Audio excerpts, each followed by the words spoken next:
This week at the box office, Jordan Peele's Us scares up a $70 million opening weekend to claim the #1 spot. Elsewhere in the countdown, Gloria Bell dances its way into the top 10 in its first week of expansion. All this and more on this episode of The Weekend Take. You're listening to The Weekend Take, and now your host, Sean Schaefer. Hello everyone and welcome to The Weekend Take. I'm your host, Sean Schaefer, and with me this week is writer, director, and co-founder of the Don't Wait to Unmake a Bully project, Mike Fierstein. How are you doing, Mike? Hello there. How are you? Oh, I'm doing good. Thank you for joining us this week. Sure. This is my second only podcast ever, so... Well, hopefully it'll be an enjoyable experience for you. And talking movies. For those of you new to the show, The Weekend Take is a weekly podcast that breaks down the weekend box office results, but looks beyond the numbers at the current topics and trends of the film industry. We'll get started the way we do every week by looking at the films that left the top 10. This week, there were two films that left the top 10. The first was Green Book from Universal, which dropped from the number 10 position down to number 15. It took in $600,000, a 52% drop from last week, losing 479 screens to bring its count down to 841. A $713 per screen average brings its cume up to $83.8 million in its 19th week of release on a $23 million budget. The second film to leave the top 10 this week was Captive State from Focus Features, which dropped from the number 7 position down to number 11. The film took in $918,000, a 70% drop from last week. It gained one solitary screen to bring its count up to 2,549 and had a per-screen average of $360. It brings its cume up to $5.2 million in its second week of release. When looking at these two films, I'm not surprised to see either of them leave the top 10. Green Book has had a very lengthy run at the box office, 19 weeks, bolstered by 3 Academy Awards, including Best Picture, Best Supporting Actor for Mahershala Ali, and Best Original Screenplay. So I think it's had a successful run, and it's time to finally move on to home video and VOD release. For Captive State from Focus Features, as I mentioned last week, it had a very front-heavy interest from audiences, which is evidenced by the fact of the 71% drop from weekend to weekend, coupled with the fact that it only received a 46% on Rotten Tomatoes and had a C- cinema score. It's easy to see why this film would decline so steeply. So Mike, knowing there's not much surprise in seeing either of these two films leave the top 10, but for Green Book to be in the top 10 for 18 weeks, now granted that was bolstered by some award season success, I mean that's pretty exceptional given that the current trend of movies is you get about, I don't know, roughly 6 to maybe 8 weeks of prominent release and then you're shipping off to streaming and home video. Especially with an Oscar bump. Especially this year with, given that it won Best Picture over a lot of other films that maybe some people were rooting for, so a bit of a surprise that Green Book was the one that won Best Picture. Being on the periphery, I don't really follow things like that anymore much, Oscars and things like that. And I haven't really heard anybody talking about Green Book. I don't know if that makes a difference. It's not really, is it buzzy? I mean, it had some buzz around it just because of the narrative that it tells, trying to deal with race relations in the South in the 60s, looking at the way that particularly African Americans were treated in the 60s and how some African Americans are treated now in certain areas of the country. It really shows that we may not have come as far as we think we have in our sense of equality. I've seen a lot of movies lately that take place in that era as well, like, Black Klansman and stuff like that, where it kind of makes the same statement, one that I agree with, of course. Has the movie help drive the conversation, or are all the other movies of its same ilk kind of driving that too? For Green Book, it certainly drives the conversation, but not as much as something like Black Klansman would. The Academy, by and large, has ignored most of Spike Lee's body of work. Yeah. I don't think that they were going to make the concession, just give him Best Picture or Best Director, given the fact that he didn't even get nominated for Do the Right Thing or pretty much any film he's done since. Well, I don't think it's right to suddenly do that anyway, because then it seems like a concession prize or something. I think the whole thing is silly regardless, even having to consider, are we racist in their decision of what movie is good or not? That shouldn't even factor into it. It should be, is the movie good or not? And if you have a bunch of racists judging, then maybe you are, and you need to consider changing things way before it gets to judging the movie. Oh. No movie should win on its shock value or social commentary alone. There's a lot of other things that go into it. I went and saw the movie about 2 weeks ago following its Best Picture win, and I thought it was a good film. I thought the performances were incredible, so I certainly am 110% behind Mahershala Ali winning Best Supporting Actor, though I felt he really should have been considered in the category of Best Actor with Viggo Mortensen because they share screen time equally. Do I think it was the best picture of 2018? No. No, I don't think that it was. But for Green Book, it wraps up its theatrical run at least in the top 10. It'll probably be in theaters for, I gather, I'm going to guess another 2 or 3 weeks, and it'll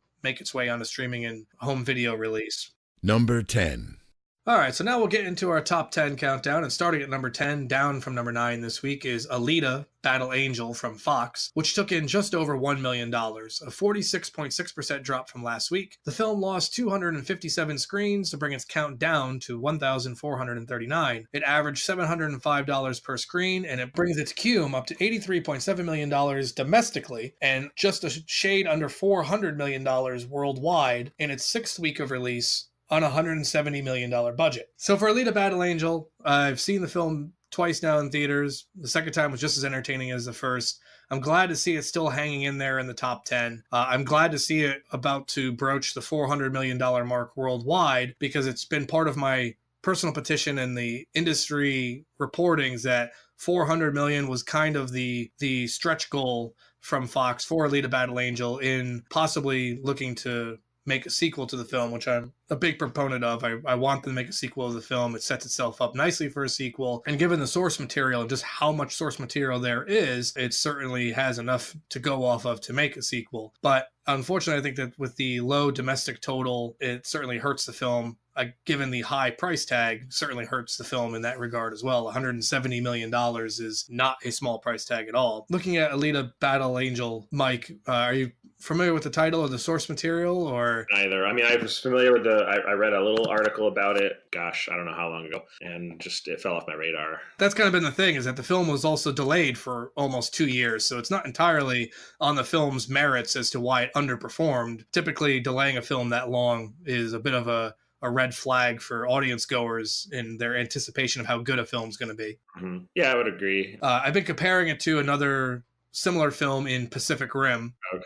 Pacific Rim did similar business to Alita, had not a stellar domestic take, had a huge overseas take. Pacific Rim made $411 million worldwide, which is a mark that Alita's almost reached, but only $100 million of that domestically. Overseas, what pushed it for Warner Brothers to make a second film was the $104 million that the film, I believe it was $104 million, that Pacific Rim made in China alone. So when looking at these two films that are very similar in genre, similar in budget, Pacific Rim was made for $190 million. Alita was made for $170. Alita has actually made $131 million in China. So all the markers are there to hopefully warrant a sequel for Alita, much in the same way as Pacific Rim. But I guess ultimately it's going to be Fox's decision. And given that Fox is now owned by Mickey Mouse and part of his empire, I'm not entirely sure that they'll want to spend another big budget on a sequel to Alita when they're already spending big budgets on everything Marvel has to offer, everything Lucasfilms has to offer. Right, things that are tried and true and still driving without a need to remarket it. I could see that. It's certainly possible, I think, to make a sequel to this film for less than $170 million. And I'm sure a lot of that $170 million was spent on redoing a lot of the CGI and things like that. So, like, it had to be updated or what? Well, no, one of the problems that it had, one of the reasons it was delayed, was in the early test screenings, audiences were put off by Alita's eyes. So I don't know if you've seen trailers for the film, but Rosa Salazar is the actress who plays Alita. And for the film, they CGI augmented her eyes to make them larger, to be more true to the source material, which is anime and manga. And in the original test screenings, they felt that the proportion of iris and pupil to the white of the eye, the real estate of the eye, was disconcerting. It kind of put them off and made her seem more creepy than likable. So they had to go back, increase the size of her iris and pupil to better fill in the white of the eye. I had visited Weta, and I think that's where I'd seen the original concept art for her. I was at the studios in Wellington. Oh, wow. So they do like a whole presentation about all the other movies they do. I believe that's where I saw her first, was at their little like teaser thing. They fixed it for this film, and that wouldn't be an expense they'd have to, pay again if they made a sequel. I don't know if you're picking up on the fact that I really am campaigning for a sequel to this film, but I really am campaigning for a sequel to this film. But for Alita: Battle Angel, with 2 wide releases and 1 limited release coming out next week, I think this will be the end of the road for Alita in the top 10. Hopefully it has a very successful release on home video and streaming, and dollar signs will speak to Fox to warrant a sequel. Number 9. Well, speaking of sequels, moving on to the countdown now, we're up to number 9. Down from number 8 this week is The Lego Movie 2, the second part from Warner Brothers, which took in $1.1 million, a 47.7% drop from last week. The film lost about a third of its screens, losing 657 screens to bring its count down to 1,389. It had an $810 per screen average and brings its cum up to $103.3 million in its 7th week of release. As I've mentioned the last few weeks with The Lego Movie 2, it's trending very far behind its predecessors, both in the Lego Movie and in Lego Batman, as far as this Lego universe that Warner Brothers has created. Mike, I know you said you've checked out Lego Movie 2. What were your thoughts on it? I liked it a lot because I love Lego, and I've always loved Lego. I thought it was fast. It was very fast. And excuse the pun here, but truly every piece fit together. The first movie was a discovery, like we went to see it and I was like, this is going to be bad. And then we watch it and this is amazing. And every element of it was surprising and fresh and new. And it didn't retread that so much. There were some things that it fell back on, the everything is awesome thing. I was like, I wish they would have come up with another conceit, but they spun it pretty nicely. So I don't know. I just thought it was fun and very fast. And fast isn't bad. It was a economical movie. Yes, when they retreaded on Everything is Awesome just in a remix, I thought they've had plenty of time. They could have come up with something else. Yeah. But later in the film, they do come up with something else with the Queen doing her bits about her not being a villain and stuff like that. And those are catchy. They're catchy, but I wasn't particularly a fan of the Queen's performances, I guess. And I was thinking, was the first movie a musical? I don't remember other than the opening credit. No, that's just it. The first one wasn't, but they figured for the second one, we're going to do it more. We're going to do it bigger. And so they put more of these original songs. Musical numbers are a little lazy to me in pieces like this because a lot of character development comes across in an exposition set to music rather than us seeing them. They tell us and in a sing-songy way. And I think that's just kind of lazy. But I mean, like a lot of media does that nowadays. There's a lot of obtrusive musical numbers. My first instinct is to roll my eyes and think, really? This is where you had your character development stashed, was in this musical number? Later on in the film, like when we get to the point where the Legos are kind of breaking fourth wall in the real world. Yeah. It's fine when Pixar did it with Toy Story, where you could imagine a world. Yeah, I was just thinking the exact same thing. Or you could imagine a world where you leave the room and the toys come to life. And I felt the same way in Toy Story when the toys come to life to torment Sid about what he did to the toys. I felt the same thing. I'm like, okay, that's for me ruining a part of the story element. Like the idea is that this is all imagination based and the toys might be real. Yeah. But in Lego Movie, it's like, okay, we know from the first one that all of this is in the mind of this young boy and dealing with his situation with his dad. But now in the second one, it's like, okay, it's him and his sister and they've created this world and they're living in this world of imagination. But now like they can get up and move around apparently. And to me, that's a little creepy. Mm-hmm. It is creepy. Yeah. I have to go check on my old Legos and see if they've moved around. They'd be very, very upset at me right now if they knew how long I've left them. Yes, they're in the storage of the attique. But for Lego Movie 2, it's certainly underperforming in terms of with regards to Lego Movie and Lego Batman movie. And I'm curious if it's because of some of these things that we've talked about, or is it just a general franchise fatigue? Too many people are obsessed with building these universes. And so when you have the Lego universe, you have the Marvel universe, the DC something or other. That was my little commentary on the DC universe. People are team oriented, Football season is separate from basketball season for a reason. Mm-hmm. So now, relate that back to cinema. And people are like, oh yeah, I'm a Marvel fan. Oh wait, there's also the Lego universe. Do you like the Lego universe? Yeah. Did you like the classic Monsters universe? I think so. Yeah. So there's all these factions that we're supposed to take sides on and find favorites for. People who like the Lego Batman didn't like the main Lego, or vice versa. Lego Ninjago totally missed the mark. And I just feel like that, like you said, there's franchise fatigue, but there's also just so much to choose from. We're going to get there eventually, but even Jordan Peele talked about how his two movies might be related and that he's got a tiny universe in his mind. And it's like, geez, everything's this like piece of another universe and they're not just standalone. You can't just go and enjoy them. Not everything has to be its own universe. Like we don't need to have an extensive canon of material for everything that comes out. We can have just standalone films. It's okay. I get it too, because they want you to, attach yourself to a character. A lot of Lego puns in this conversation. attach yourself to a character and follow them through the journey. But at the same time, yeah, I mean, how much more exciting would it have been to see another kid's imagination playing Legos or something? So not only the idea of possibly having franchise fatigue or this kind of universe fatigue, but I feel also it's a bit of a saturation issue. There's two other films catering to the same exact audience in Wonder Park and How to Train Your Dragon: The Hidden World. I don't know. For me, it wasn't the best they could have done. Hmm. But the scores are good. I mean, 86 on Rotten Tomatoes and A- on Cinema Score. So critics seem to have liked it, and audiences being polled leaving the theater seem to have liked it. But for me, it just felt like there was something that missed the mark. You're listening to The Weekend Take. Visit our Patreon page to become a patron of The Weekend Take, and for as little as $1, you'll receive exclusive content and perks. Number 8. So moving on to the countdown now, we're up to number 8. Down from number 6 this week is No Manches Frida 2 from Pantelion, which took in $1.7 million, a 53.5% drop from last week. It didn't see any change in its theater count, held steady at 472 screens, still boasting a 3,771 per screen average, as it brings its cume up to $6.6 million in its second week of release. I was surprised, though, to see the theater count not go up from the 472 screens it was reported in, as it had such a stellar opening weekend, averaging over 8,700 per screen. But for the film, which I thought was going to be a bit front heavy in its interest as well, it seems to be holding on pretty well. And after 2 weeks in release and being at $6.6 million, it's still holding well to be on track to finish its run, I'd say roughly around the $10 million mark. It won't reach the $11.5 million the original film hit when that released in 2016, but it's still certainly good to see more diverse content in the top 10. Recently, there's been a lot of Bollywood films also breaching the top 10 and top 20. So, Mike, I know you're not familiar with No Manches Frida 2 or its predecessor, but what do you think of seeing a distributor putting out a film like this on the number of screens that it had and it performing the way that it has?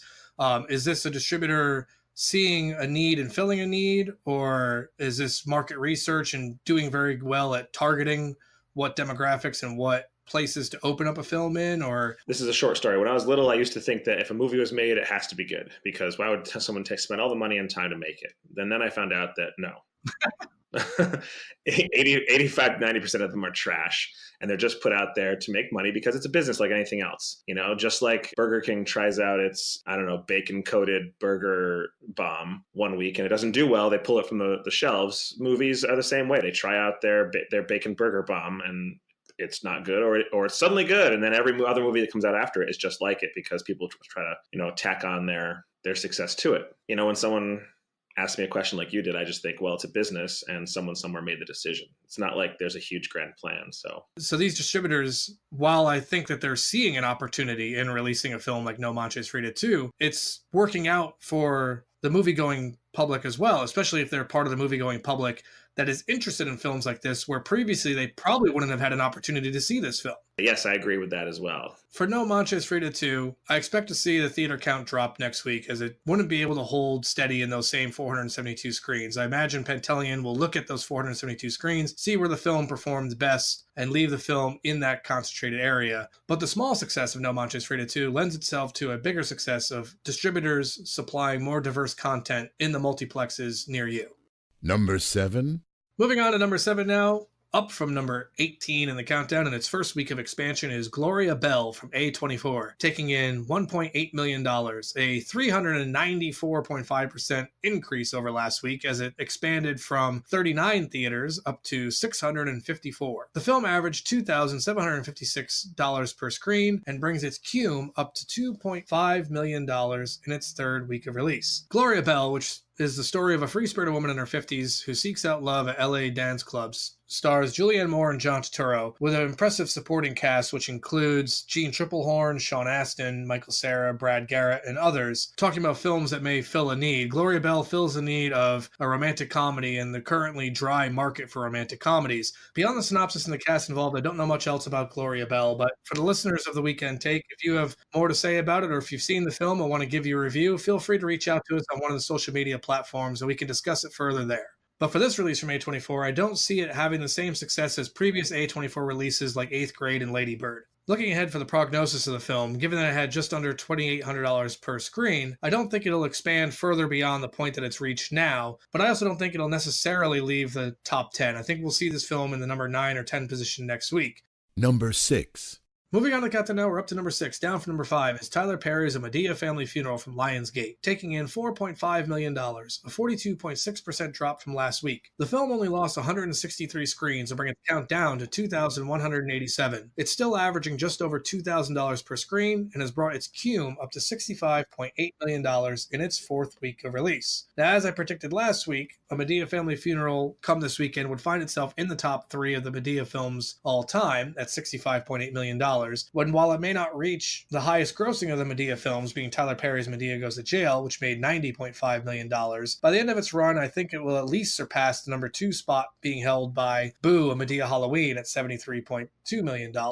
Mike, you're familiar with Tyler Perry's work, and actually you've personally had an opportunity to work with Tyler Perry on something. What are your thoughts on this film or Tyler Perry himself? I'm not a fan of the movies, but I know people who are, and the schools I work at, a lot of the kids are excited to hear that I've worked with him, and they ask questions and stuff because he's a hero of some of theirs. He makes them fast, cheap, and easy. A lot of green screen, a lot of studio work where he uses the same sets and things like that. So more power to him for making such a huge enterprise. I've seen interviews where he says, that he feels like a different person when he's Medea, or that but he talks about Medea in the third person sometimes. She talks about it like she's another person in his life. The short amount of time I worked with him, I didn't really have an opinion of him, but the short amount of time I did get to work with him, he was a class act. We were misinformed by his staff, who seemed to be too afraid to ask questions of him. And when he arrived on set, he was very gracious about the changes that needed to be made. And at one point, I had started setting something up. One of his producers came over to me and said,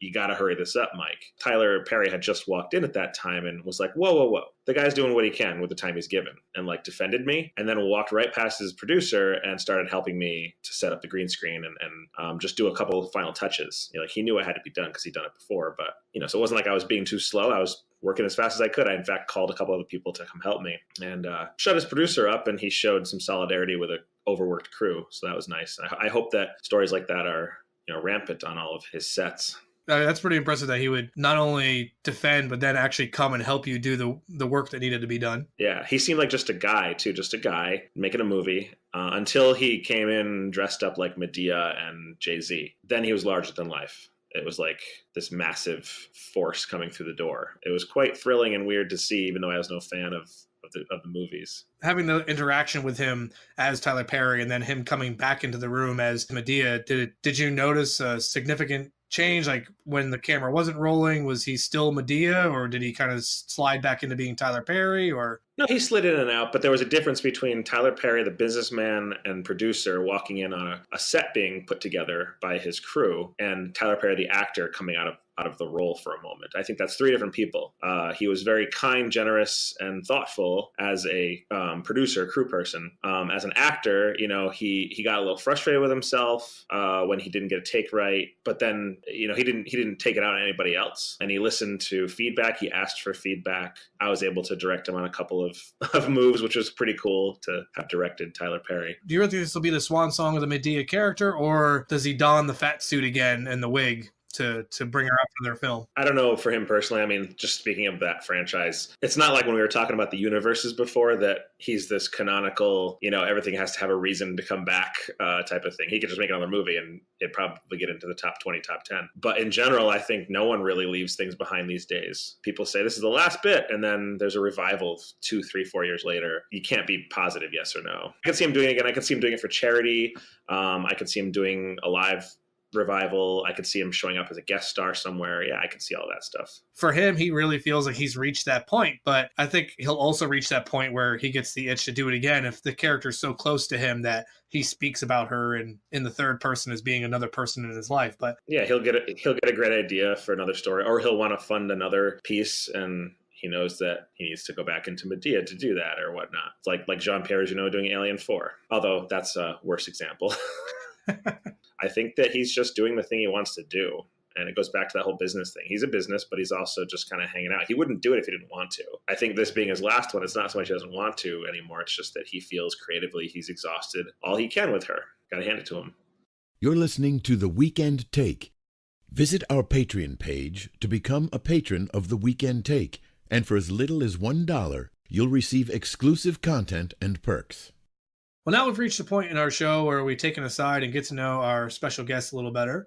This week we have Mike Fierstein with us, who I mentioned is a writer, director, and co-founder of the Don't Wait to Unmake a Bully project. Mike, tell us a little bit more about your journey to this point and what you do. Well, in the sense of making movies, I visit schools worldwide, get to know the students in a particular grade level that's been assigned to me, and we talk about leadership and being human and friends and relationships with others, bullying, kindness, alcohol, tobacco, drugs, depending on the age level. And then we kind of talk about the problems that they're facing or things they've gone through. They tell their own stories, their own personal, true-to-life stories. And we, as a class, vote on the topics or we'll write a script about. And then within 24 hours, they're filming a movie based on a true story of one of their lives. And then that movie is then used in the school or in some other schools as teaching tools for their students. And so the students are telling their stories, making movies about them, and other students are learning from either the mistakes or successes of that story. How did this all begin for you? I know you started earlier as an educator. Yeah, I was an after-school teacher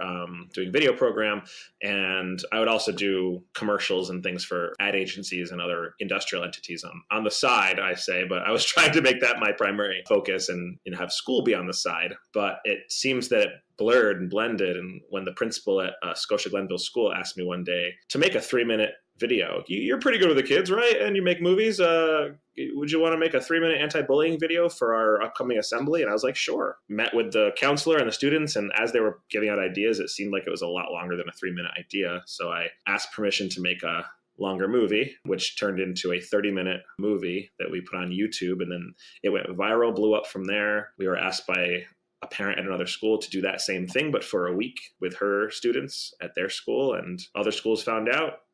The Don't Wait project was turned on to it, and I partnered with Lisa Bradshaw there, and now we're partners in making the Don't Wait to Unmake a Bully projects happen. Where are some of the places that you've gone to bring the Don't Wait to Unmake a Bully project? All over the United States, all over New York, from the Bronx up to Lake Placid. Florida, working with the Jalen's Challenge down there. California, we worked with Matthew McConaughey's foundation in Inglewood, and all over Washington State as well. We've gone to Australia 3 times, been to New Zealand, did a school there. We have some interest from an embassy in London and the Azores, things that haven't panned out yet, but hey, it would be great if they did. The students themselves get to play the roles of the director and things on the film set, correct? Yep. So they not only do they write the script with me, so it's their story. Every choice is theirs. Yeah, the director gets to choose camera angles and where the actors go and delegate responsibilities and communicate. We have an assistant director keeping everyone on schedule, and the camera operators, both main camera operator and the behind the scenes camera operators, filming the documentary of the day. Script supervisors doing a bunch of things I've crammed into the single department there, like makeup, wardrobe, set design, continuity. LGMs, I call them LGMs. I've put lighting, grip, and location management all into one job. They do the grip and lighting, but they also are the ambassadors to the school. So if we need a door opened or permission to use certain things in the school, they are the liaison. So they go and get it for us. Sound, slate. The slate, I also give them the task of being kind of like a classroom pep rally. Once they've completed their task and they're waiting to do their job, they can walk around and kind of cheer people up or tell jokes and things like that. So kind of get people out of their shells and talking. And then, of course, the actors. And they spend the whole day. They get a lunch break, but they spend the whole day doing everything. And the best days are when I can walk away and just kind of watch from a distance while I'm chatting with the teacher or taking shots for our Instagram as they run the set without my involvement. It's great. Do you have any one particular success story that sticks out to you of a student or maybe a bully that was unmade by the program? Right. Yeah. Oh, and we call ourselves Don't Wait to Unmake a Bully, but we tend to teach them that the word bully isn't actually helpful. In summary, one of our tenets is that the word is people who bully, because we're talking about the behavior and not the person themselves. If we can change their behavior, they can change themselves. So it should be don't wait to unmake the people who bully, but that doesn't really roll off the tongue. Success stories, though, there's a bunch of them. We had a kid at the end of the day ask permission to stand up and talk to his class. I was like, sure, kind of nervous what was he going to say. And he stood up on the chair and apologized to everyone for the way he had been in the past weeks. We've had people offer to be the assistant director, and the teacher comes to me later and says, oh man, he doesn't say anything in class, so I don't know if he'd be a good fit for that job. And I say, well, he picked it. Let's see. And of course, the next day he rises to the occasion, and I find out in the following weeks that she can't shut him up now. He's talking. And so it changed them. And a lot of kids say that it finally gave them a voice. The directors say, finally, my friends have to listen to me and hear my ideas. Being on a movie set, as you know, is like a family in the short time you're there. So it really brings the classroom, which is already stuck with each other in one room, except for the middle and high school sessions, together, and gives them a whole new memory that they can share. As an educator, as a filmmaker, as a person, how rewarding is it for you to finish up a residency and see the progress that the students have made? It's way more fulfilling to me than anything I've ever done. And I still get to tell stories and be in the make-believe world of movie making. When I'm editing their behind-the-scenes video later on, I can't help. I just sometimes smile involuntarily wide, just at something a kid said, or remembering a moment of the day when we were all laughing at something. Sometimes we have premieres together and I get to MC them. Other times I don't get to see the reaction, but the teachers always write back in capital letters, amazing. That's all really fulfilling. And to know that they're going to remember it forever, which when I was a kid, I did things that I still remember, but now being an adult and being able to do that for someone else of any age, because some of the teachers walk away having changed as well, which is huge, helping my colleagues. It's easily top 5 of the box office. What trends are you noticing that really make it so that a school requires the services of Don't Wait to Unmake a Bully? A lot of what schools have to understand is that it's not us versus them, and it shouldn't be seen that way. I see signs that say, stomp out bullies. Well, yeah, but they're also hurting, and if you stomp them, they're going to come back at you and stomp you. Right. That's one of my least favorite signs, stomp out bullying. I don't understand. Be violent against those who are violent against you, and they'll stop. No, they won't. And you haven't taught them any differently. So I think it's the approach, changing the language. And I don't mean being a snowflake or turning kids into marshmallows, because they need to stand up for themselves too. And we teach that a lot. I mean, I was bullied growing up, but in the time that you and I both grew up, if you were being bullied at school, the school day ends, you go home. Yeah. And that's the end of it until you go to school the next day. Exactly. But it's not that way anymore, especially with the advent of social media. Like now, on a 24/7 basis, someone who wants to harass you can do that. We can't keep social media separate from a child's development anymore. We can't look at it as this tumor or growth or weird fad or disease that's going to pass when they turn 20. It's not. It's a part of their life. So we have to make sure that everything we teach them as human beings in front of us is also translated into, and here's how you live online too. Looking ahead now in 2019, what is on the horizon for you or for the Don't Wait Unmake a Bully project?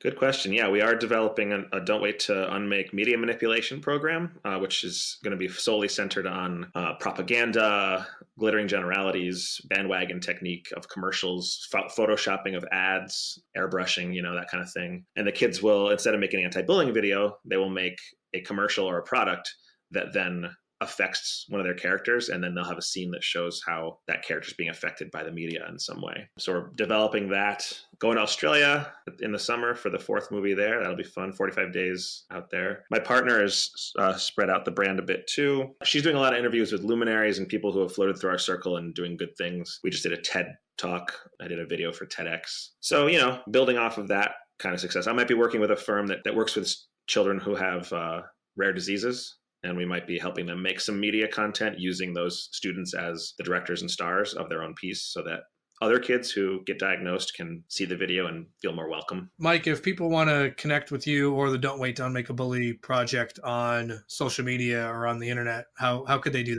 that? They can go to the don'twaitproject.org. All one word, don'twaitproject.org.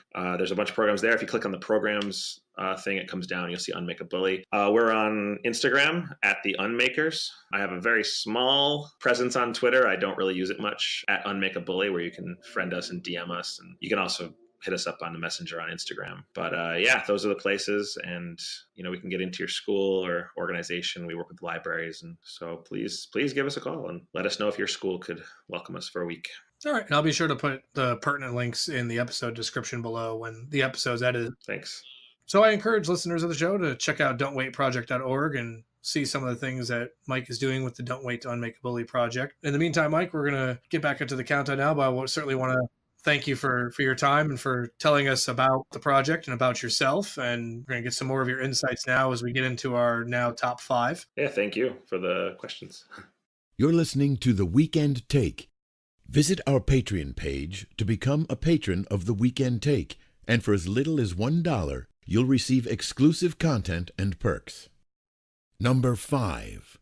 So moving on to the countdown now, we're up to number 5. Down from number 4 this week is How to Train Your Dragon: The Hidden World from Universal, which took in $6.5 million, a 29.6% drop from last week. The film lost 380 screens to bring its count down to 3,347. It had just under a $2,000 per screen average and has brought its cume up to $145.7 million in its 5th week of release on a $129 million budget. So for the How to Train Your Dragon: The Hidden World, what started off as a franchise high over $55 million opening weekend, the film now sees itself trending behind the other two films. I find that it probably lends itself because of the market saturation, as we talked about with Lego Movie 2, being that there's Lego Movie 2, How to Train Your Dragon: The Hidden World, and Wonder Park all in the top 10, all being out in theaters at the same time. So, and given the fact that it costs an arm and a leg to take a family out to a movie nowadays, you really only get to pick one, so it makes a difficult choice. And with Wonder Park being the new thing, a family may find itself inclined to check out Wonder Park as opposed to the other two films. But Mike, you're familiar with the How to Train Your Dragon franchise, and have you had an opportunity to see this latest film? I have not. And I've seen the first movie, and I saw some of the Netflix shows, while sitting in the same room as the Netflix show. I didn't really focus on it too much, but it looked like they were having fun. This latest installment of How to Train Your Dragon franchise certainly maintains the storyline that was established in the first film, and it offers a lot of heart and good storytelling, and of course stunning visuals. That seems to be one of the trademarks of the franchise, is just the amount of effort that's put into the detail of the appearance of the dragons and the far off worlds that they visit. But much like Medea Family Funeral, How to Train Your Dragon: The Hidden World does promise to be the final chapter in the franchise. So it's a bit sad to see the franchise go, but it certainly ends on a very satisfying conclusion. I took my daughter to see the film a little over a week ago, and we were all very happy with the way it ended, and at the same time all very sad at the way it ended. But How to Train Your Dragon: The Hidden World does find itself in a bit of the same predicament as Lego Movie 2 did, in that it's trending behind its predecessors at the box office. I think for How to Train Your Dragon: The Hidden World, it falls more under market saturation than franchise fatigue, which is what Lego Movie found itself a victim of. Universal may have been hoping for something a little bit different for the outcome, given that it is the final chapter of the franchise. Everyone wants to see how the story ends. I think they were hoping to go out on a high note. And while it's not a high note, it's certainly a profitable one. And I think they went out on a high note from a storytelling perspective, as honestly for myself, I felt the second chapter in the trilogy was the weakest from a storytelling standpoint, but somehow managed to be the highest grossing. That's frustrating. Yeah, it is. I mean, the second one was kind of full of like what was expected and a bit of cliche, and the first one and the third one I think took a much more heartfelt approach to the way they tell their story. But good storytelling doesn't always have to translate to box office dollars, I guess. Yeah, that's very evident. Looking at the scores, I mean, it does have a 91% on Rotten Tomatoes and an A on Cinema Score, so audiences and critics both feel favorable towards the film. So as we bid farewell to some of our favorite characters who've been with us for a decade now, we'll see where the creators of this project go from here, though I don't know if it necessarily spells the end of the spin-offs that you were talking about. I think the Netflix show itself, I believe, is continuing, but just within a time period that doesn't match up with how the third film ends, because the third film does jump forward in the last 10 minutes to a time in the future. So I think in the meantime, the series may have a bit more story to tell, but I don't know if the Netflix show is continuing. Number 4.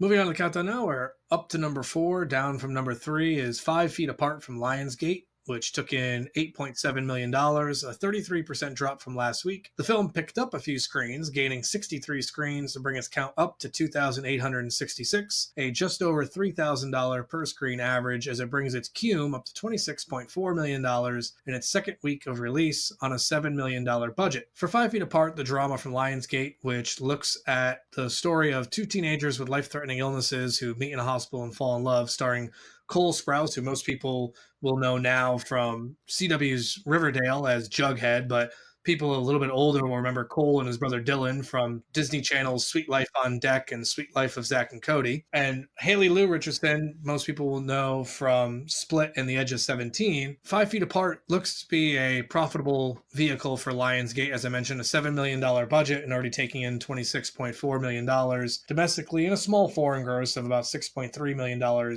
bringing its total up to $32.7 million worldwide. This film, much like Gloria Bell, is just doing as well as it is. Maybe it's doing well because of story standpoint. I mean, looking at the scores, it's got a 52% on Rotten Tomatoes and an A on Cinema Score. But it may also just be the case that 5 Feet Apart, much like Gloria Bell, is filling the need of a genre film that doesn't have anything else in the market currently. Yeah.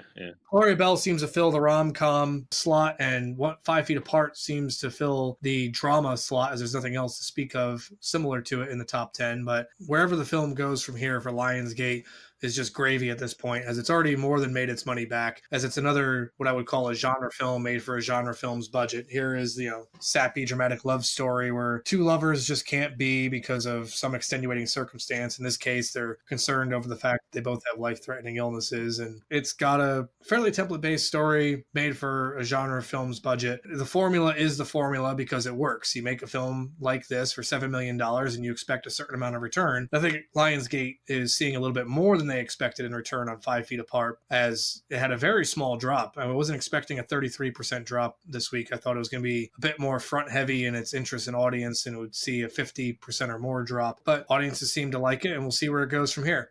Number 3.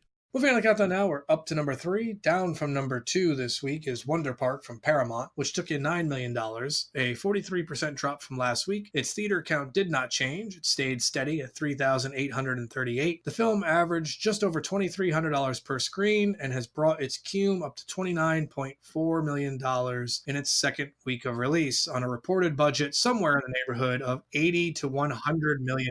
Which is crazy because, from what I understand, it's getting terrible reviews. And none of the families I know who have seen it enjoyed it. This was a film that my daughter wanted to see from the time she saw the first trailer. But looking at the scores, you're right. The film only has a 29% on Rotten Tomatoes, which is not good. Coupled with the fact that, again, market saturation, there's 2 other films in the top 10 that are both parts of established franchises that play to the same demographic as Wonder Park, doesn't really help the fact that Paramount's looking at taking a huge hit on this film. Even if the film is at the low end of the reported budget, being $80 million. Right now, it just says between $80 and $100 million. By Hollywood math, the film would have to make $200 million to break even. And after 10 days in release, worldwide, it's managed to muster, $39.6 million. Not looking very positive for Paramount in its profit to loss ratio on this film. I've never had anything on that scale, put out there to see if it works or doesn't. And I cannot imagine, I know this has probably been said a lot of times, but I cannot imagine spending that much time working money on things and it flops, any kind of flop. Sometimes flops, you can tell they're going to flop. There's sometimes that you see a film and you're like, okay, this is going to flop. And you try to strategically place it someplace where it can do the best that it can. But for Paramount to look at Wonder Park, and maybe they had higher expectations and what the reality was of it, but I don't know who at Paramount looked at the release schedule for 2019. Well, and looked at the fact that Lego Movie 2 was out 7 weeks ago, and How to Train Your Dragon was out 5 weeks ago, and now here Wonder Park is in its second week of release. And maybe they thought, okay, well, by then, clearly How to Train Your Dragon and Lego Movie will be out of the market, and we'll have a whole market to ourselves, and just underestimated the performance of both those films, which I don't think that they could have, because with both of those films, they both underperformed to what expectation was, and here they are still in the top 10. So I don't know what Paramount's thought process was with the release of Wonder Park. I really wish I could sit down with some of these marketing strategists and be like, what the hell were you thinking? Like, do you want to lose money? Because this is how you lose money. Everyone makes mistakes, sometimes bigger than others. But it seems like from the reviews and stuff that the whole movie itself was a mistake. Like something missed the mark somewhere. Maybe it just needs a catchy song like Everything is Awesome and oh, Lord. Yeah. Well, it is called Wonderland, so you got that problem. Yeah, that was another point that confused me in the marketing and then in the title of the film. In the movie, the world she creates is Wonderland. The park she creates is Wonderland. So why name the film Wonder Park? You can't name it Wonderland, for sure. That's why. And secondly, just change the name Wonder Park in the movie. Yeah, it seems like Paramount missed it on a few places with this film. But I'll reserve all judgment until I go see it, because with an 8-year-old daughter, I know that I'm going to go see it. We'll see. Well, and also it's going to be a TV show too, so they're just building franchise. That's interesting to know. I mean, again, if I'm Paramount, I don't know who's thinking these things up. Like, they were trying to build something that was original to them, but you didn't put the strategy in it to release it properly, or make it for a more appropriate budget. Then don't look at an $80 to $100 million budget and now look at $30 million and be like, yeah, this is going well. Yeah. You're listening to The Weekend Take. Visit our Patreon page to become a patron of The Weekend Take, and for as little as $1, you'll receive exclusive content and perks. Number 2. Moving on to the countdown now, we're up to number 2. Down from number 1 is our previous 2-time defending weekend box office champ, Captain Marvel from Buena Vista and Disney, which took in $35 million, a 48.5% drop from last week. The film lost the smallest amount of theaters, only losing 32 screens to bring its count down to a still massive 4,278 screens, still the widest release in the countdown. An $8,186 per screen average brings its cume up to $321.5 million domestically, and it crossed the $900 million mark worldwide, reaching $910 million worldwide now in its 3rd week of release. Marvelous. Sorry. No, it's fine. So, looking at Captain Marvel, Mike, I know this is a film that you did happen to check out in theaters. Yeah. What were your thoughts on it? I've been a fan of the Marvel Cinematic Universe. I'm not like a diehard fan. I don't race out to see movies. I didn't see the Thor movies until years after they were done. But I enjoy what they're doing, and I think that they're doing them well. And their ability to keep up canon and tie in things and leave little Easter eggs is kind of fun. It's fun. So I really enjoyed discovering, as I watch this, that it was an origin story for the whole universe so far. They're giving you an origin movie to the whole universe right before the film that will conclude the first era of the universe. It's a cool way to usher that in with this throwback, to the 90s, using all the 90s music, which, was when I grew up. So I appreciated hearing all the girl bands there. And also it was fun. It was funny. I like to think that the Marvel Cinematic Universe, that the writers and creators learned a little bit from Taika Waititi's version of Thor, and that you could take this serious character and make it amusing and fun to watch and not just a slog of heavy emotions. I think the DC universe could learn a lot from that. People said it was slow and then picked up. I just really sank into it. I enjoyed it. I'd put it in top 5 of the Marvel movies I've seen. Given the Marvel films that you have seen, how did this rank amongst them? Yeah, I rank them in order of rewatchability, not necessarily overall quality, but would I want to watch it again and enjoy it as much? And yes, I would. Like, I wouldn't watch the Ant-Man movies ever again. The Thors, I would. Maybe Thor Ragnarok I'd watch again, but maybe not. But definitely this. I've watched Guardians of the Galaxy a couple of times, the first one. Iron Man I've watched a couple of times. Like, there are some rewatchable chapters, and I think this is definitely one of them. This is the story that will tie together the 2 biggest chapters of the Marvel Cinematic Universe, being Avengers Infinity War and Avengers Endgame. Brie Larson also came under fire, and we're actually going to talk about it in our next segment because of some comments and requests that she had made. And I don't know if you're familiar at all with that situation. A little bit from what you've told me and from what I've read. Yeah. I've been out of the loop with pop culture because I've been working in schools nonstop, but yeah. So just to summarize and recap. So Brie Larson in the press junkets for the promotion of Captain Marvel made a request that she'd have more diversity in the press at her press junkets. She was looking for more people of color and more women, and not so much, as she was quoted as saying, "I don't want to see old white men at my press junkets." And that sent the internet community into a tizzy. Community full of old white men, you mean?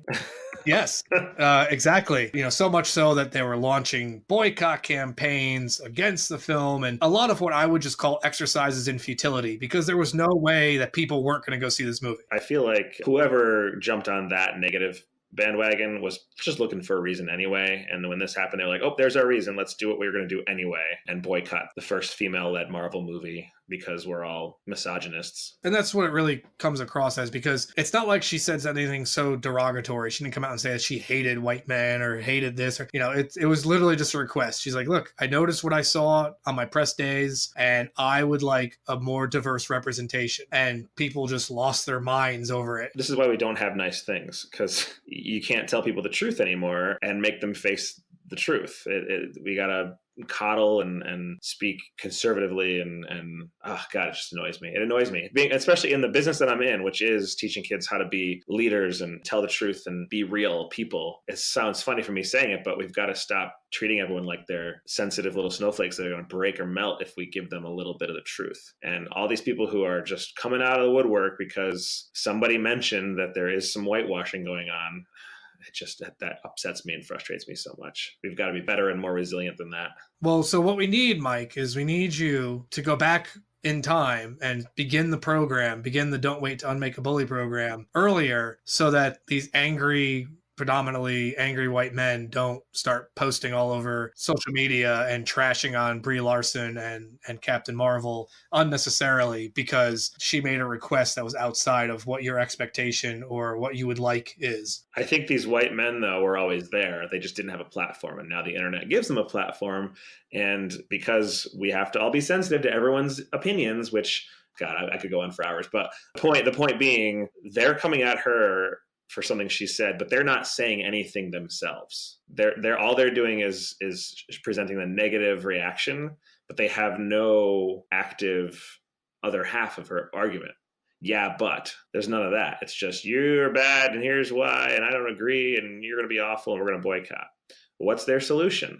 What's their side of the story? I haven't read anything where. No, because there's nothing to read. There's no solution offered. It's just, you made me angry. I am angry. My conflict resolution is to destroy what I don't like. And that's what it is. That's all it is. The thing is, it's not working because the film is wildly successful. It's currently the number 10 Marvel film of all time. Out of 21 films, it's number 10, and it's only going to go up the charts. Yeah. And I feel like when those people think that they have a voice that can make a difference, I'm going to go on and I'm going to boycott this movie and everyone's going to follow me, and then it doesn't happen, good. I want them to realize they don't have that power. The internet gives them a false sense of that power. Because if I make a comment on a Yahoo News, which is a abysmal toxic waste dump of comments, someone else will reply to me, and then I'm validated because they replied to me, whether it was negative or positive. They heard me.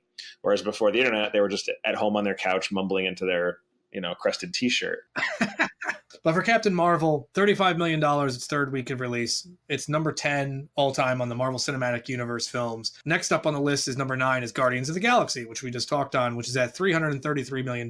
I imagine by Wednesday or Thursday, it'll have passed that. And by next weekend, it's going to creep up close to the top 5. I mean, it's got a little ways to go. It's at 321 million. You've got Guardians at 333, Spider-Man Homecoming at 334, then Guardians Volume 2 at 389. I think the real test will be if it reaches that. Because unlike other Marvel films, Captain Marvel is dropping off at a bit steeper pace than some previous Marvel titles, because the original projections had this film at over $400 million by the end of its run, and that's not going to be the case. I can't see this film breaking 400 million now, but to beat out more than half of the films in the field of the Marvel Cinematic Universe, which is pretty prolific, is quite the accomplishment for Captain Marvel. If I have to make any complaint about Captain Marvel, it is I wish they would have introduced her sooner, because for Avengers Endgame, you have this cast of characters who we have been emotionally involved with from a storytelling point of view for the better part of a decade. And now the person who may be the savior to save the day is someone who we've got 3 months to get familiar with. I've read that she's not the savior. Like, not to do spoilers or anything, but I've read that she's just one part of the larger tapestry. Mm-hmm. Not to worry, that the core structure of Endgame is still going to be rooted in our investment. So I have to take them at that value. They might piss off a lot of people if they did what you just said they might do, make her the savior, because she doesn't have that clout yet. I can't imagine any screenwriter saying, oh, this new character, yeah, let's make them the whole solution to this problem. I think it's still Doctor Strange's plan from what he saw of the future. I think Tony Stark's arc will finish here. I think there's bigger arcs to fry than her entrance. Going back to talking about musical numbers being lazy for exposition, I don't think saying as a screener, you know what, I'm going to put this new character in, they're going to save the day. It's going to solve all our problems. We don't have to find a way to finish it. She'd be a literal Deus Ex Machina because she's the cosmic level. Tying it into a conversation we had earlier about all these films wanting to be universes, Marvel obviously is the model after which they're all basing it on. Yeah. I think to this point, Marvel's the only one that's actually done it well. Yeah, because it goes back to that copycat thing too. If somebody captures lightning in a bottle and their thing is a success, there's nothing else like it out there. Now everyone's doing it, but not as well because the original person had a better grasp of the vision and the deeper aspects of it, whereas everyone else is just copying the conceit. So I think, yeah, that's kind of where Marvel is ahead of the game. I'm trying to think of other cinematic universes out there that either existed before Marvel in a certain way or after that are doing just as well or did it, but I can't think of one right now. I don't think there are, because I feel like Marvel really was the kind of like the real first cinematic universe. Everything else was just sequels in a chronological storyline. Like we've gotten into this world of prequels and sequels and spin-offs and universes that Stephen King books. There you go. Stephen King was doing it in his novels before Marvel. And now there's Castle Rock, and you can see it visualized. Right. Yeah, but Marvel's definitely doing it better. We'll have to see where Captain Marvel goes from here, but regardless, the detractors that try to come out en masse are certainly falling short of their expectations, so they'll just take to their keyboards and rant about how they fell short of their own expectations, I guess. Ugh. You're listening to The Weekend Take. Visit our Patreon page to become a patron of The Weekend Take, and for as little as $1, you'll receive exclusive content and perks.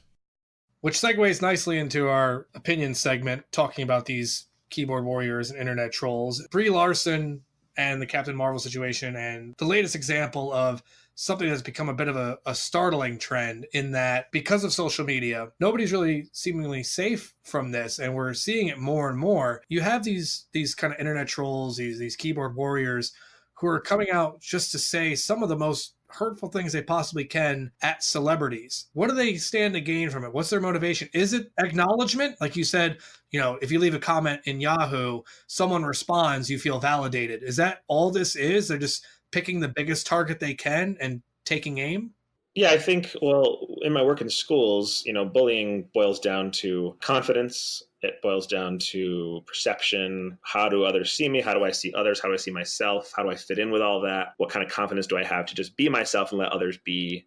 Or do I have to knock others down, get them to my level where I'm feeling down? So if they're feeling down, at least we're on the same level. But then the whole internet throws a wrench into there too, where this person doesn't have a voice. Maybe they go to work, they're trashed by their boss, they're trashed by their coworkers, they make enough money to make rent and get food and go see these movies. Then they go online and take all of their frustrations out on people who can't fight back and on people that they see as deserving it because they put themselves in the spotlight. Well, if you're going to be in a movie and put yourself in the spotlight, you got to be open to being, judged and made fun of. And I'm thinking, whoever made that rule.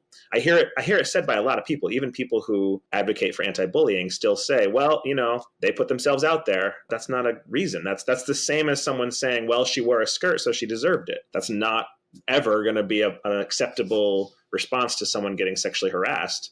So how can someone, because they starred in a movie, how can that be permission to trash them if you want to? It's not. You're looking at a celebrity or anybody that's in the public eye trying to live what is their best life, and people who are less than happy about where they are at this station in their life feel the need to, like you said, drag those people down to their level, or at least attempt to. And as far as careers go, performers and athletes, I think, are the only people on the planet who we watch do their jobs. I don't think there's any other jobs out there that you can get where you're watched all the time and shared and rewatched and recorded. That's what they have to do. So their job is to be in front of you, entertaining you. Your job is not to judge them for it. You can quietly, and this goes back to bullying, you can quietly think these things. We can't stop certain thoughts. But as soon as it comes out of your mouth, there's a whole bunch of gateways there to it coming out of your mind, through your fingers, into the keyboard, typing it out. You don't hit the delete key, you decide to hit the send key. You don't delete the post after a moment of second thought, you leave the post up. There's a lot of thought put into that. And to me, it's narcissism and that idea of, I'm a loser, so I don't want to admit that. I'm going to let everyone know how smart I am with these, cheeky thoughts or sarcastic remarks and comments on serious threads or against someone's plain old existence. And that's the other thing, is that there's a bit of cowardice to it, because they take on a sense of anonymity. Instead of being John Smith, who goes on and says this bad thing about, let's say, Brie Larson or Captain Marvel, instead they go under angry incel 763, and they can say whatever they want. They hide behind the anonymity of a computer screen. There's nothing that necessarily identifies or ties to you as a person. Yeah, everyone's a middle schooler in the world when it comes to online life. You don't graduate from that thought process ever. Fine. Okay. But it's not like this kind of talk hasn't existed previously. Before the internet, we just had tabloids. We had National Enquirer and rags that people would read that said these terrible things about these actors and all the things that they're doing. But, it's certainly evolved, and it's more in your face and prominent on a 24/7 level basis now. But sometimes it gets really serious and on a real personal level. So my next example I was bringing up is kind of like the next degree of severity is Kelly Marie Tran. So Kelly Marie Tran played Rose in Star Wars Episode 8, The Last Jedi. Star Wars, Lucasfilms were trying to make an effort to put more diversity in their films.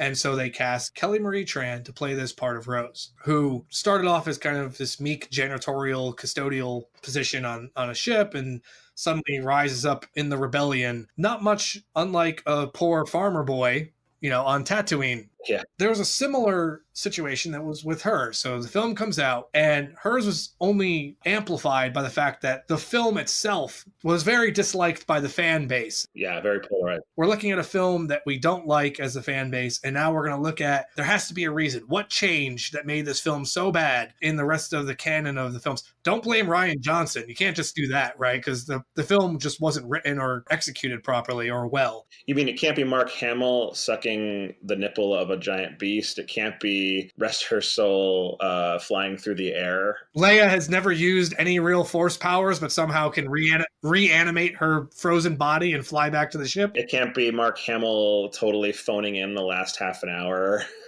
Or the need to have Adam Driver shirtless talking to Daisy Ridley. Yeah. In a weird Jedi power that hasn't existed in any film previously, to have basically Jedi FaceTime. Mm-hmm. So no, we're going to attack Kelly Marie Tran. It got really bad. It got to the point of, threats of physical advancement on the internet, to the point where Kelly Marie Tran had to leave social media.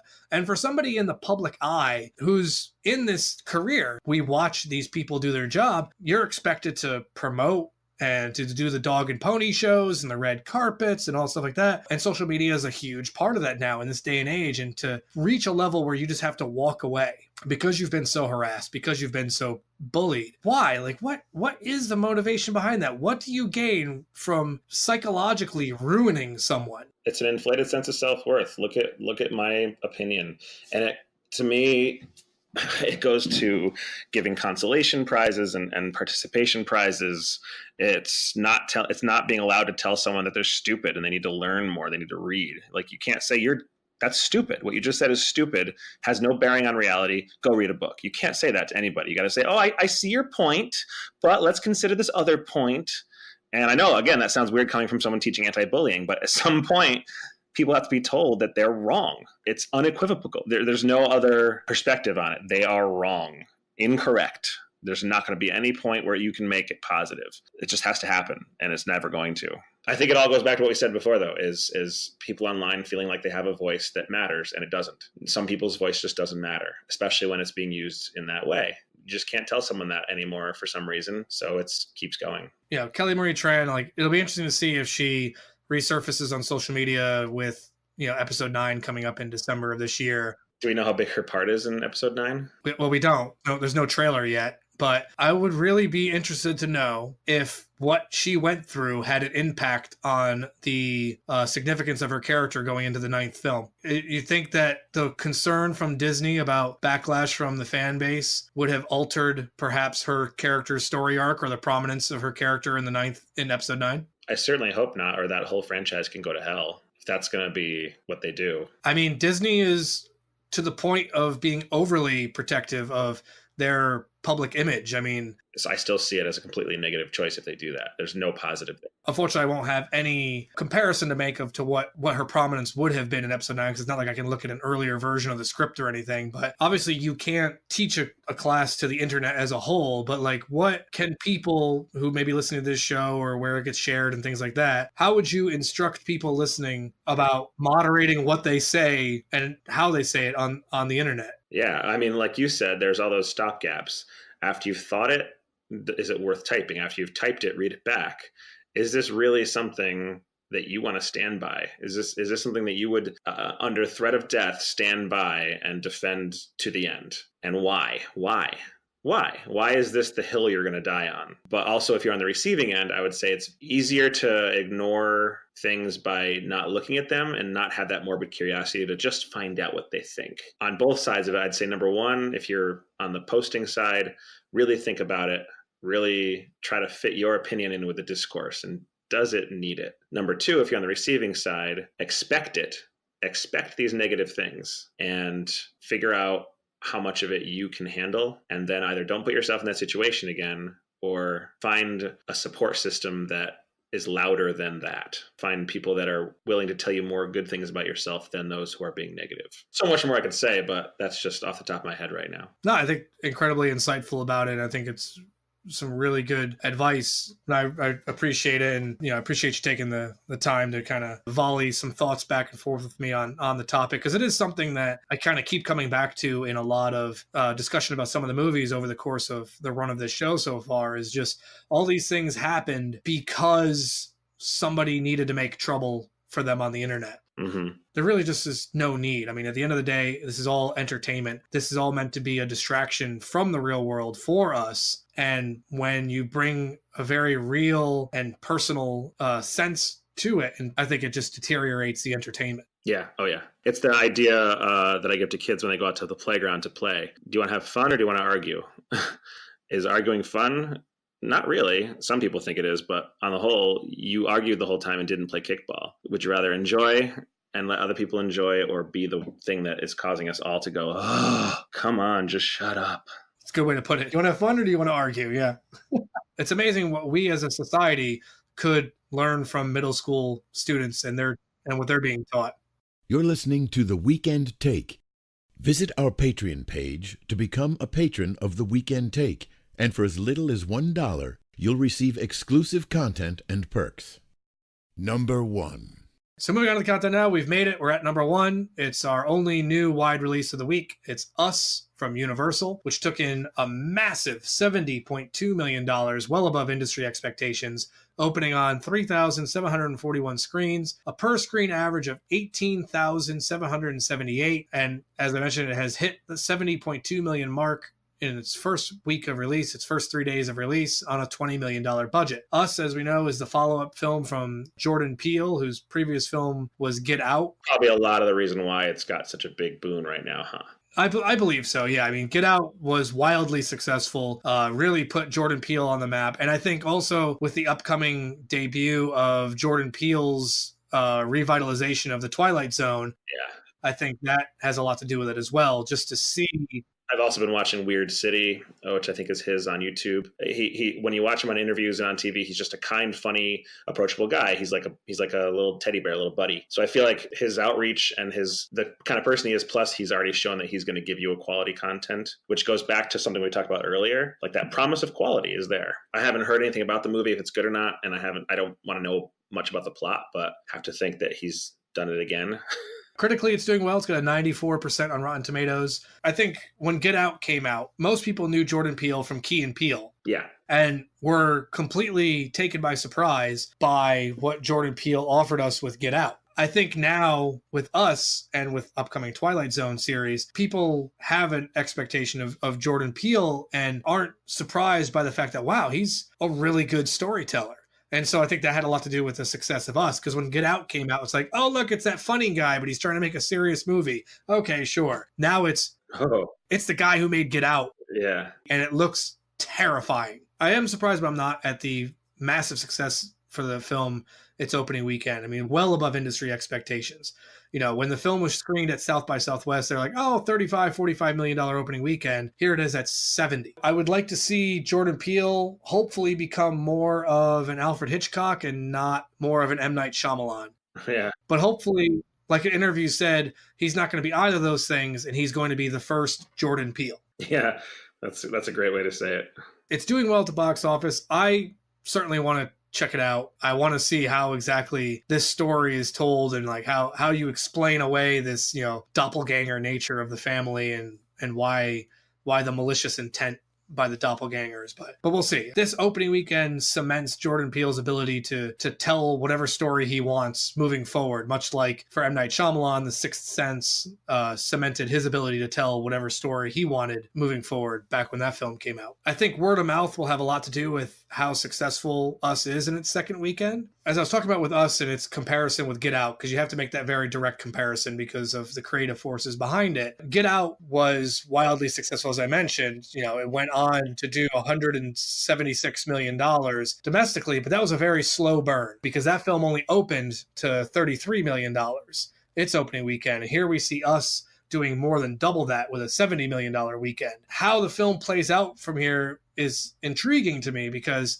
it's already hit a huge pinnacle of release, $70 million opening weekend. And I think it's because Get Out was more of a surprise and built an audience. And now Us has an audience built in. However, I don't think Us will be number one again when we report next week, because one of the wide releases next week is Tim Burton's adaptation of Dumbo from Disney, which I'm sure will be number one. So looking ahead, Mike, do you think that Us will have a very front-heavy appeal, or do you think it will, again, build an audience or follow the kind of steady approach that most films do at the box office?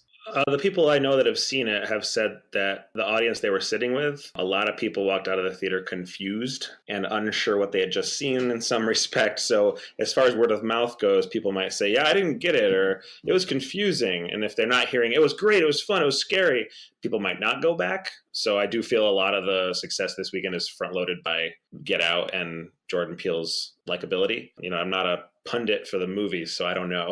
But that's my only thought there. Then looking ahead to next week, there's 3 releases coming out, 2 wide releases and 1 limited. We have The Beach Bum from Neon. I'll definitely beat that. I don't know. Matthew McConaughey is always an attraction, except for earlier this year when he put Serenity out and that bombed. But also, I think the big film that we're looking at to be number one is Dumbo from Buena Vista and Disney. Dumbo is the latest in these Disney live action remakes of films that were previously animated titles. This one just also happens to have the added twist of being reimagined by Tim Burton, who's already played this game before with Charlie the Chocolate Factory. To horrifying effect. Yes. This has been a film that's people have been anticipating for the better part of a year now. I know it's something that my daughter wants to see, and even my wife wants to see, being such a fan of Tim Burton. I think it's safe to say even a marginal drop from Us won't combat what I imagine will be a very large opening weekend for Dumbo. So, and then lastly, there's a limited release from Pureflix coming out on about 1,000 screens called Unplanned, which is a drama. That may crack the top 10 depending on how it's marketed and rolled out, but we'll see. I think next week it's safe to say Dumbo is going to be our number one release. That's next week. For this week, that about wraps it up for us here on the Weekend Take. I want to thank Mike Fierstein again for coming on and being our special guest. And just, I was going to say thank you. It was fun. It was fun. Again, real quick before we sign off, let people know how they can connect with you or check out some of your work or the Don't Wait to Unmake a Bully project. Yeah, you just go don'twaitproject.org and there's some links there.